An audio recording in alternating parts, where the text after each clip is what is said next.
Hello, everyone. Welcome to the live stream just outside of the stream. And I just realized that, I have ordered a tripod mount so I don't have to be doing it on the chair all the time. Because, yes, that's the big secret. I record this by putting my phone on a chair. But yeah, it is April 27th, 2020. And we're going to start off like we always do with the Jesus is Calling book. But first, I'm just going to say a quick prayer and then we can get started. AJC, awesome Jesus Christ. I thank you for today, even though the sun's not really shining. It's actually a pretty nice day out. Wind's calm. Things are going good. And as we read words that are inspired by your word, and we're going to read your word, I pray that you can talk to us, inspire us, connect us in some way. And for those that are coming into this carrying a lot of heavy burden, I know people are trying to access, find out what's going on with their finances right now, and the Canada Revenue Agency and all that are just getting overwhelmed with calls. So I pray for extra doses of patience, calmness, and that people can get through. For the people that are working there, can figure things out quickly and get people the information that they need quickly, and not be so overwhelmed and like depressed and whatnot themselves. And I pray that they have the workers to do it too. And all right, gonna get into it. Hey Tracy, good afternoon, and hopefully there's something in here for you, and Dawn as well. So, April 27th, Jesus calling. Come to me with empty hands and an open heart, ready to receive abundant blessing. I know the depth and breadth of your neediness. Your life path has been difficult, draining you of strength. Come to me for nurture. Let me fill you up with my presence. I in you, and you in me. My power flows most freely into weak ones aware of their need for me. Flattering steps of dependence are not a lack of faith. They are links to my presence. And that was inspired by two different Bible verses. The first one, my prayer is not for them alone. I pray also for those who will believe in me through their message, that all of them may be one. Father, just as you are in me and I am in you, may they also be in us, so that the world may believe that you have sent me. I have given them the glory that you gave me, that they may be as we are one. I in them and you in me. May they be brought to complete unity, complete unity, to let the world know that you sent me and have loved me, even as you sent me and loved them, even as you have loved me. John 17, 20 to 23. And then Isaiah 40, 29 to 31. He gives strength to the weary and increases the power of the weak. Even youths grow tired and weary, and young men stumble and fall. But those who hope in the Lord will renew their strength.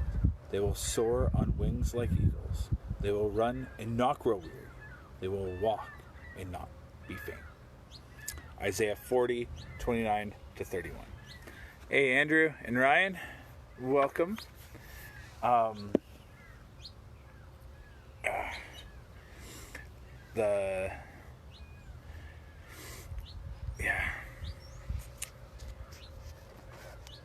The Bible verses there, I liked that Isaiah 41.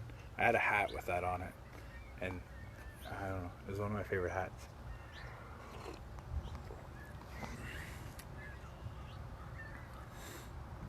The idea of coming to God with empty hands and an open heart, ready to receive I don't know. I have some issues with this particular devotional, actually. I like the last part. Like, there's aspects of it I like, but the whole, you know, my power flows most freely into weak ones aware of their need for me. Is true. A lot of, I don't know, maybe it's just not my experience. When you're weak and feeling dismayed, a lot of people do come to God. You don't have to be doing weak for God to use you, and I feel like a lot of Christianity and inspirational things seem to focus on, well, you suck, let God fill in. But it's not just when we suck, it's not just when we're weak. If we're weak and for you, that's when God's going to work through you the most and bring you up. Awesome. That's not the case with everyone. God doesn't just work the best through the weak. For some, that's when they align themselves with God's needs. But I find for me, specifically, when I'm not doing well, I'm really focused inwardly. And I need God to direct me. But when I'm doing really well, I think I tend to think about others better. And I feel like God works through me so much more when I'm doing well. But when I'm doing bad, I know I look inwards towards myself. And that's not, I'm just consumed with my own problems, my own issues.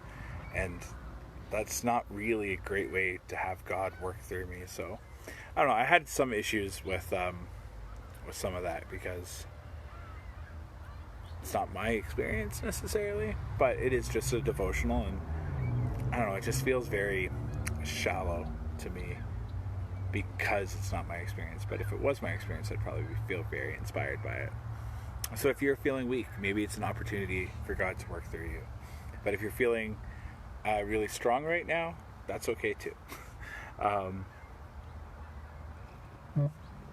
And the Bible verses were pretty awesome too.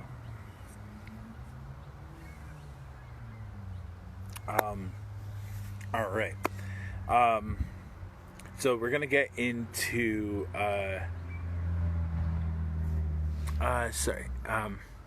he's speaking the same time.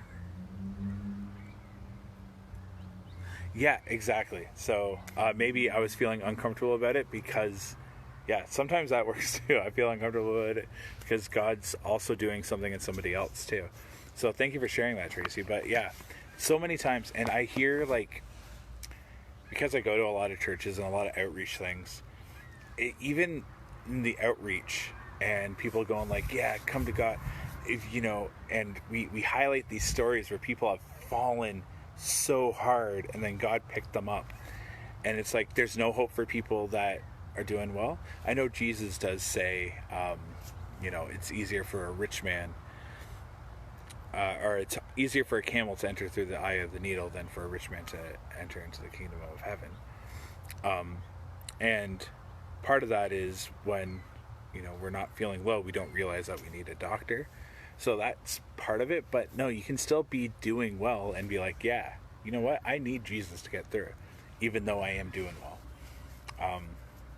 Because I came to God, I came to faith while I was doing amazing. I had hit lows before that, but I was doing the best before I ever made any sort of commitment to God. So I've always been kind of sensitive to that stuff. But yeah. The coffee's a little bit better today. I still haven't quite hit the exact coffee mixture and how I like it, but one day I'll figure it out. Alright, so we're going to jump into Proverbs. Yesterday's Proverb 26 led to some interesting conversations about kind of the intention in how things are written and what the Proverbs are about. So one of the big things to kind of hit home here is, the Proverbs are wisdom books, not instruction books. That's one of the big things to kind of come out of yesterday and how we were wording them. And the particular verse that brought up a lot of ones is one that I really like. There's a study, I think it's called like zoology, and it's kind of a bit of a study on like how language and stuff is in the Bible, and especially talks about the contradictions in the Bible. The don't answer the foolish arguments of a fool, and then be sure to answer the foolish arguments of a fool, because they're wisdom books. It's kind of like this might be the perspective on how yeah. Anyways, I thought it was interesting. The big point and the big takeaway there is there are going to be times when you interact and when you don't. But yeah, so that was a conversation, and I've been kind of having it, trying to get to the bottom of it somewhat. But yeah, the big takeaway is that these aren't instruction books, but they are books of wisdom, right? So if you want to live a wise life and you look at these, they're things that you can apply, but not that you have to apply necessarily. Although you'll stay away from a lot of trouble if you do. Really, when it comes down to the rules and what to live by, it's pretty simple. Jesus was asked it pretty plainly, and it's love your Lord God with all your heart, mind, strength. I'm quoting it, and I feel like I misquoted it already. Anyways, and soul or whatever, and then love your neighbor as yourself. The second is like it, love your neighbor as yourself. Essentially, when you boil down all the 10 commandments, love God, love others. That's basically it. And then the details and all of this stuff can help guide us as we go through. The laws boil down to that. And if you're asking yourself, is this something that God wants to do? One, is it loving towards God, and is it loving towards myself, and is it loving towards my neighbors? And if you can answer yes to all three of those, chances are you might be okay. Still worth praying for, all of that jazz. But that's enough of my preamble. I don't feel like I didn't really plan that out, and I'm really just rambling it. I'm used to having these conversations that I bounce off of somebody, so it's weird to just speak kind of into a void, but you're not a void. So yeah. So we're going to start reading Proverbs 27. Hopefully you guys had a chance to turn to your Bible, turn to the Bible Gateway. Hey, Carl, and Josiah, to follow along. So I'm reading out of the NLT version of the Bible. And like once again, it is the Jesus-centered Bible, but I do not have any blue parts this time. Hey, Rachel, you're just in time for me to start reading Proverbs 27. And sorry that it was a little bit later today. There were some people working on the train tracks, and they were just talking away, and you totally would have been able to pick them up because it's right there. All right, so Proverbs 27.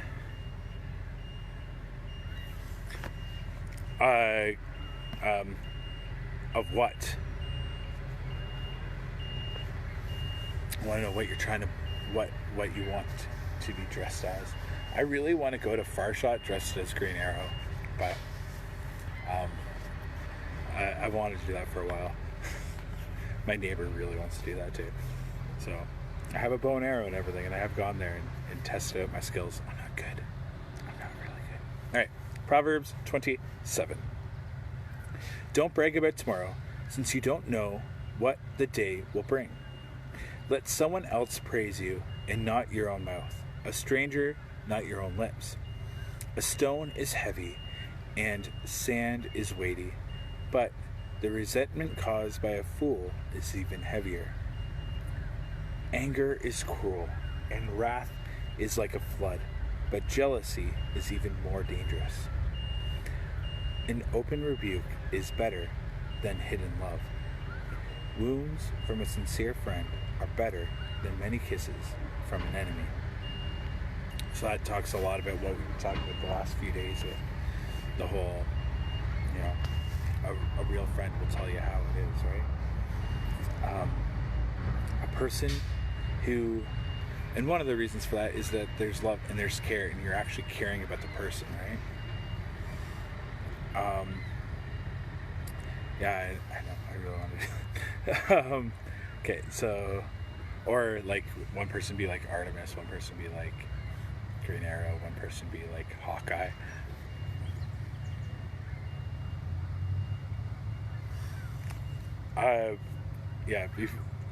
Why don't we just, like, I think it's in the UK, people like dress up in a ton of costumes just to bring up the garbages.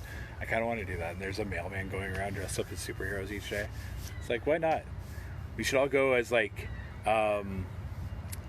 Disney princesses. I'd do it. Someone gets me a costume that fits, I'll go deliver my garbage as a Disney princess. Hey, Ashley. So we're going to read back. For those that have no idea what's going on, I'm reading some of the comments because I can read them today. Talking about fun costumes that we can have. But anyways, 27:7. A person who is full refuses honey, but even bitter food tastes sweet to the hungry. A person who strays from home is like a bird that strays from its nest. The heartfelt counsel of a friend is as sweet as perfume and incense. Never abandon a friend, either yours or your father's. When disaster strikes, you won't have to ask your brother for assistance. It's better to go to a neighbor than to a brother who lives far away. Be wise, my child, and make my heart glad. Then I will be able to answer my critics. A prudent person foresees danger and takes precautions. The simpleton goes blindly on and suffers the consequences. Get security from someone who guarantees a stranger's debt. Get a deposit if he does it for foreigners. A loud and cheerful greeting early in the morning will be taken as a curse. I could not agree with that statement. I am not a morning person. Those people that are super happy. No, I want to be Hawkeye. I have been Hawkeye to go to the Avengers movies. I've done that before. So yeah, sure, you can take it.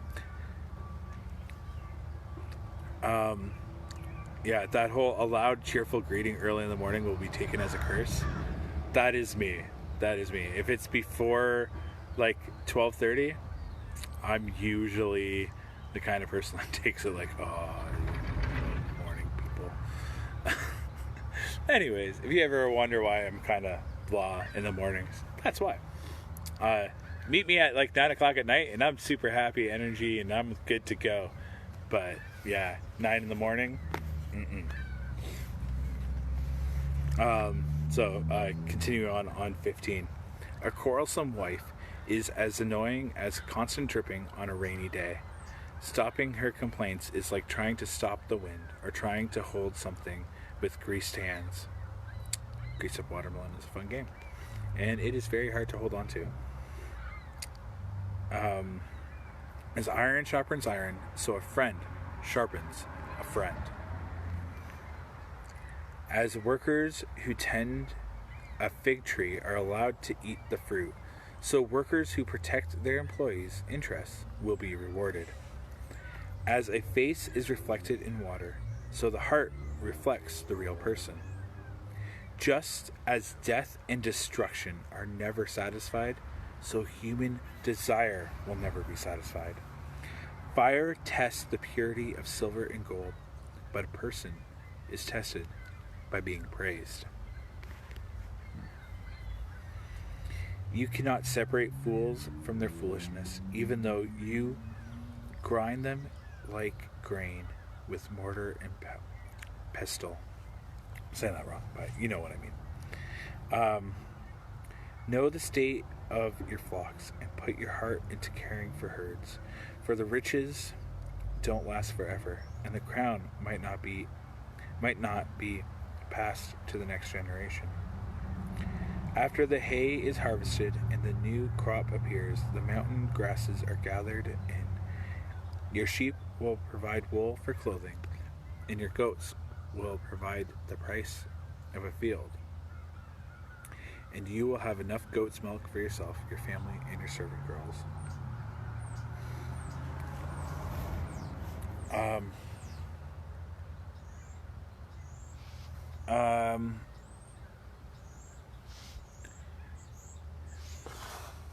So the passage that you're looking for, even bitter food tastes good to the hungry, or sweet to the hungry. That is so.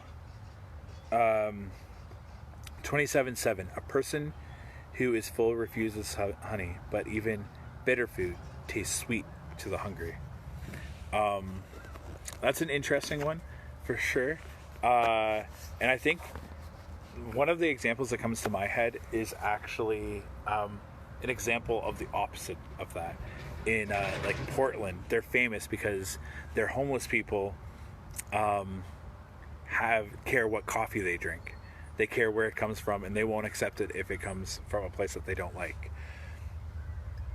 And in our culture, even our homeless have a lot of access to healthcare, in Canada especially, to healthcare, to shelter, to warm beds, to warm food if they accept it.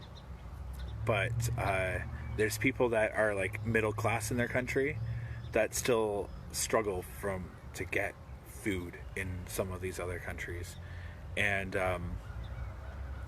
it's hard to understand really where we stand in that whole scheme of things, where even the homeless can be picky here. I've never really known what it's like to be that hungry that I'm willing to eat mud in order to survive, or bugs. I think if a situation like that ever came out, I would probably starve to death. Now, it would take me a while. I mean, I am a pretty big gentleman, but when you're really, really hungry, any sort of nourishment can taste sweet. And you see that in a lot of survival movies and stuff, right? Which is always interesting. Send me a link, Rachel. For me, one of the big things that really jumps out, I'm not saying like, yeah, even bitter food tastes sweet to the hungry though. And as Christians, here's the other thing that I was thinking about that too. We should try to give them our best always. When Jesus was at the wedding and everyone was drunk and everyone else would give them the leftovers and the remainder and the junky wine, he gave them his best. And I think that's a great example on, where everyone else donates garbage and trash, why don't we do something, give the best. Yeah, Proverbs 27. Judy Tripp pointed out one of the Wednesdays that there's a different proverb for every day of the month. There's 31 proverbs. The months only go up to 31. So there's a different proverb for each day. So that's what kind of inspired it. So it's the 27th today. So we're reading the 27th proverb. And that verse was Proverbs 7. For me, one of the verses that really jumped out to me today was 21. Fire tests the purity of silver and gold, but a person is tested by being praised. I think that is really interesting. So there's a little star beside it, so I want to read what the star says. 20, or by flattery. How do you act when people offer you praise and what does that actually say about you? And there's an odd balance, and I've never been able to get flattery and praise towards me right. Part of me goes, it's not me, it's God. And then part of me goes, you're crazy, that sucked, and I don't want to believe you because you're just trying to be nice because it was so bad. And other parts actually try to accept it. I'm like, I don't know whether that says about me. I really don't. How does that test the purity in me? I don't know. I think one of the big things that it says is that I am broken. I don't, I have a striving to be made perfect with God, and I fall short. And the other side of it is it's hard for me to believe that even God can do good things through me sometimes. And that's probably one of my big struggles, is how to deal with compliments and feeling useful, and like what I do has some sort of real value and purpose and meaning sometimes. And I'm at a job where I love it. When I sit back and I look, I can be like, man, God has done some amazing things through me, and like it's less me and more him. And when I look back at it, I think I'm better at it, but in the moment I suck. So I don't know what that means. Yeah, it was an interesting one for me because it really struck me, because I don't know how to deal with compliments well. I don't take it and get all puffed up and be like, yeah, I'm the best and look at me, I'm full of pride, though that has happened. And I sometimes hear a compliment and I shut down completely, which is the exact opposite on what it's supposed to be. And yeah, it's weird. I really am not good with it, and I need to get better at it, and I need to be better at complimenting other people. So one of the things that I've done to kind of work with that is I accept it. I go, okay, awesome, thank you. And then I try to pray and give it to God. And I'm not always the best at that either, but it's something that I try to do. Hey, Tyler. You have joined us for our afternoon devotional and conversation about dressing up as Maleficent. I said her name really wrong. I have not watched the movies yet. I don't actually know much about her besides the basics. And going to Far Shot, and hey, Joel, you don't have Far Shot, but you can go out to the water and shoot bow and arrows.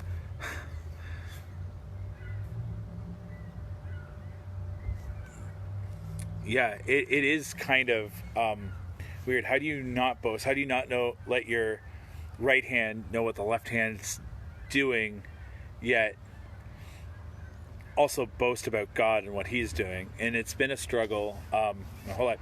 And then for me also, as someone that has to fundraise their paycheck, how do I not boast about what I'm doing, but boast about what God's doing, but also then all right, give me money. I've never, in the 12 years of working for YFC, I've never found a good balance, and I feel that I always fall on one side or the other.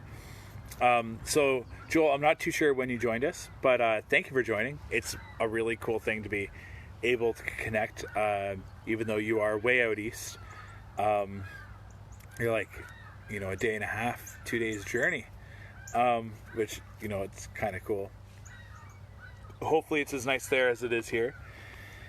But yeah, we just read through Proverbs 27, and there's a couple things that jumped out. There's two other things that I want to point out. One might actually put this whole praise into a little bit more context. 27:2. Let someone else praise you, not your own mouth. A stranger, not your own lips.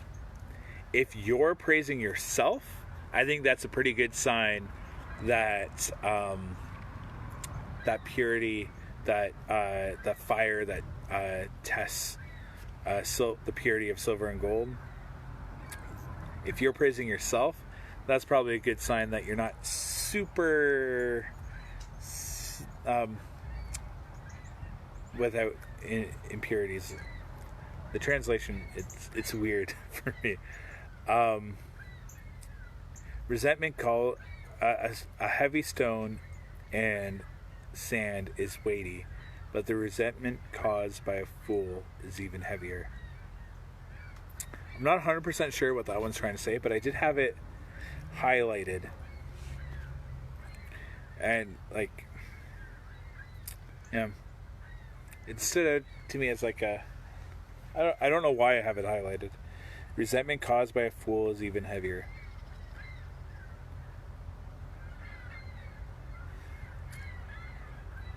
I think that just kind of says when a fool spreads rumors or lies or something, and they've caused others to resent you because of something that they didn't understand, can be hard.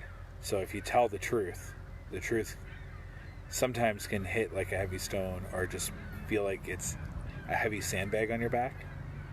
But if you don't do it and the fool shows you up, and then others turn to the fool side, I don't know. I'm not 100% sure on that one.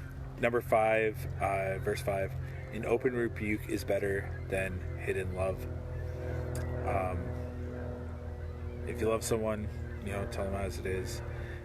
Which continues into 6, wounds from a sincere friend are better than many kisses from an enemy. And that's the other thing too, I think, with that whole praise. Who are you getting praise from? Are you winning over your enemy and forgetting your family, forgetting your God? Or, hey Spencer, or are you praising yourself? But if you're getting praises from real, sincere friends that are willing to wound you in the face, so to say, is that, and then you're getting praised by them, that I think should have more weight than from trying to win over your enemy with hollowness. I don't know. Just kind of thinking, trying to put some stuff into perspective. But yeah, from the conversation yesterday too, that yeah, these are wisdom books. They're good things to apply to your life, but they're not like hard and fast rules. And looking back at the one yesterday is one that's really inspired me a few times, because it's written as a rule, at least in the New Living Translation, where it says don't speak and then speak, or if you don't. And some of these wisdom books, it's okay, so when and where do we apply these things? Some things are good to just stay away from. When it was talking about the immoral woman and everything in earlier chapters, try your best to avoid it, because you'll be sucked in and all of her promises lead to death. Some of that is prying on your fears of the government, the fears of whatever. They're going to lead you in, fill your mind with so much mistrust that you're not going to be able to trust the Bible and trust God and trust leaders that are trying to lead you in that way. But then there's also other leaders who have been led down that same stray. And it's tempting sometimes to be like, yeah, see, I knew there was something more, and I'm in on this inside track of something that, other people don't know. And then you go down this web of lies, and then before you know it, like, you're just not trusting or believing in anything. Yeah, the government's corrupt and they have a lot of their own interests in mind, but not everything they say is a lie. And that's one of those things that I see a lot of. But like, it's temptation, it's lust, right? And that doesn't just have to be physical and sexual. a lot of that can be intellectual and stuff too, and the lust and striving for praise, and that hollow praise, right? And we saw with the Sadducees and the Pharisees when in Jesus' time that they loved seeking that praise from people that they saw less than, and they would go and they'd say their big long prayers in the town square, but I was getting a phone call from my mom's nursing home. I'll call them back in a bit.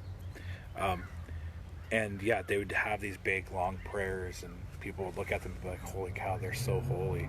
They're so in tune with God. We have to listen to what they say. But really, it was all about them. So I guess today, part of that question is, and I guess the theme for today, and Tracy, as someone that's been kind of walking through me as I've been processing this stuff, is praise. At the end of the day, praise. Who's doing it? Are we seeking it? Who are we seeking it from? And are we trusting and giving it back to God? What is our attitudes towards, one, people lifting us up, people encouraging us? And what's, how do we give it to God? I think is one of the big questions. And yeah, how do we handle and deal with praise? And how do we give it to God? One of the best ways, one of the easiest ways, and one that's probably good practice is, and it's currently where I'm at. If anyone has better options, please comment, share, private message me, whatever. It's to accept it and then give it back to God. But then if you feel like someone's putting you in front of God, you need to correct that. If someone is choosing to be here on this live stream instead of,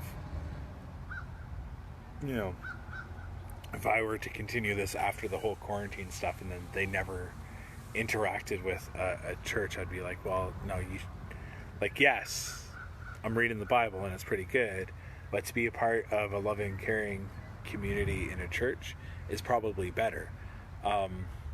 And holy cow, the pressure that would that be if I was the only person that was speaking God into someone's life,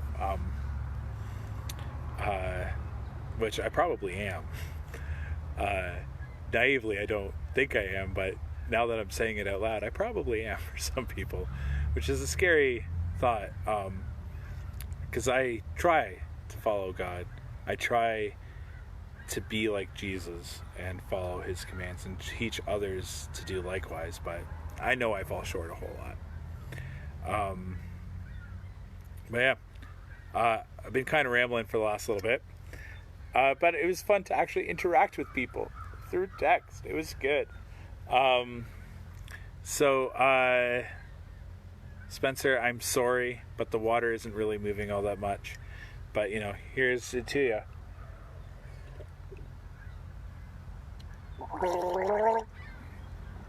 Stream water. It's actually coffee, but don't tell Spencer that. But yeah. It is a very beautiful day. I want to thank you guys for joining me. I am really humbled at this. Like a couple of these live streams have gotten close to like almost, one of them I saw had 99 views. I'm like, what? 99 views? What is that? I don't know how Facebook counts them. There was probably a bunch that were like 10 seconds. I don't know. But on average, I'm getting around like 30 to 40 people watching these, which to me is insane. So if you are a person that prays, please pray for everyone that's watching this stream.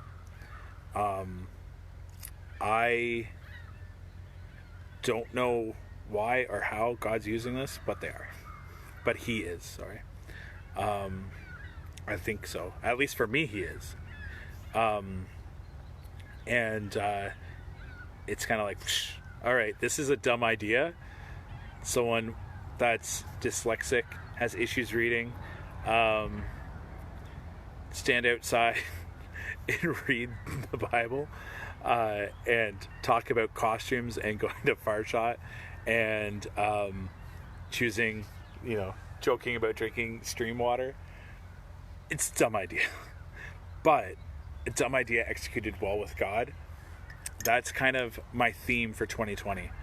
And I got it from today's teens. A dumb idea executed well with God can have tremendous results. So please pray for everybody that you've seen on the stream that's watching it. You guys that are watching it probably have a better idea on who's in the stream than I do. Today's one of those few days where I can actually read the text and everything. Most of the time I can't. So yeah, pray for each other. Please pray for me. There's a lot of confusion over this, that, and the other. My father-in-law just got out of the hospital today. So I pray that he didn't catch anything. And he's needs to, in some ways, still heal up quite a bit and be able to walk properly again. So, as he's kind of regaining the strength to walk, that's a huge prayer request. And there's a bunch of confusion over what's going on with Candace and the emergency relief fund stuff that's going on since she got laid off. So prayer for that. One of the things that was awesome was I was able to help connect some people yesterday to other church live streams to have a conversation and get into some of the aspects of Proverbs 26 there was also fun. And it reminded me of one of my favorite sermons too. So yeah, I guess one of the other questions, hopefully you guys found a day to rest. That's the other thing that I tried to do yesterday. I ended up playing a lot of video games. I did this, had a bit of quiet prayer, which turned into me doing another devotional. And then my something creative and fun was live stream, or not live stream, playing a Lord of the Rings video game, which has a tendency to help me de-stress, but yeah. All right. So please private message me some of your stuff. Thank you guys for interacting. I'm glad that I was able to interact today. And send me your private messages on prayer requests. I love to pray for you. I'm going to go back and pray for everyone that I saw. Hey, Jessica. Everyone that I saw that joined. I think it is pretty awesome to be able to do this and make some sort of connections. And I'm still flabbergasted that anyone watches this. But thank you for joining me for the afternoon devotional. Let me pray for you. And then, I'll see you tomorrow. And you might see me out and about on my bike because it is a nice day. And I'm hoping to get some exercise in. And the other thing is, tonight I am going to be on the YU chat. For those that don't know what it is, YU chat is a non-emergency or non-crisis crisis hotline. You can phone or text in. You can use a computer or the internet. YUchat.ca, I believe. I will repost it up on my Facebook wall. If you know anyone that could use it, if you're just feeling bored and need to connect with someone, it runs Monday to Saturday from noon till midnight. YUchat.ca. And any volunteers that are interested, we might be able to get you the basic training and tools to be able to take a couple of shifts, because I think we're like 2 spots, I think, maybe 3 spots. So yeah, all right. So let me pray for you. AJC, awesome Jesus Christ. I thank you that we can meet online here, that we can make these connections, that we can talk about like the costumes and talk about your word and talk about even how we might disagree with each other in a loving, caring, compassionate way. I thank you that we have this book of wisdom that we can work through and apply it to our lives, even though this was written thousands of years ago. That the things in here can still inspire, correct, and guide us today. Today it seemed like one of the big things was praise. Lord, I pray that we're good, that we can develop a way that we don't seek praise for ourselves, as tempting as that can be some days. I pray, Lord, that we can let others say the prayers for us, our praises for us, that we can accept praises from those that we're in close community with, that we don't seek the praises of our enemies, but to be loving, compassionate, good friends, co-workers, and family members to those that we're in close relationship first and foremost. That we can hear those amazing words from you. Well done, good and faithful servant. And when people give us praise, that we can, one, turn it back to you and thank you for the impact that you have done through us to them. And that we can acknowledge that you are using us. And when you give us praise and encouragement and let us know that you value us more than any silver or gold, and that you were willing to lay down your life for me, that inspires me to remember that you were willing to lay down your life for you, for them, for whoever's on this live stream. And that other stranger, and that jerk in the lineup that doesn't know what social distancing is, and that other person who's getting angry at that person, and this other person that just does a little thing that annoys me, and that other person that has moved me to tears by their generosity. You've died for them. You were willing to lay down your life and conquer death for them, to conquer this world for them. I think about families that are going through some really tough times. The family yesterday that I was talking about, that whose father has cancer. There's a couple other cancer stories that I've heard about since then, and they're all stage 4. I pray for miracles to happen, and a reminder that you have invited us into a life that does not begin and end here in this physical earth, but there's a spiritual realm, there's a heaven that you are inviting us to live for eternity. And though our minds cannot comprehend really what that would be, but you know, you've laid it out. You've designed us for that eternity and to join into it. But in our broken states, it's really hard to wrap our heads around. I thank you for that. And may we, even in these trying times when we're losing close ones and loved ones, may somehow something with that inspire us and connect us to you even more. For all the people on the front lines, once again, I pray that they don't have to deal with a ton of stupid. I pray for all the people on the phone lines and dealing with this, that, and the other, that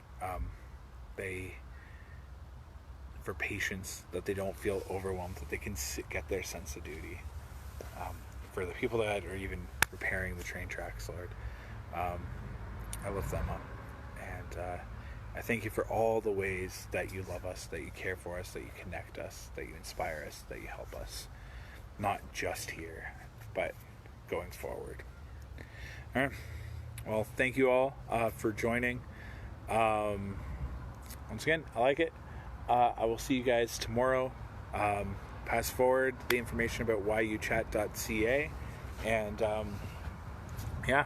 I bid you all a good day. Remember, stay physically healthy, love your family, and keep your distance. All right. Later.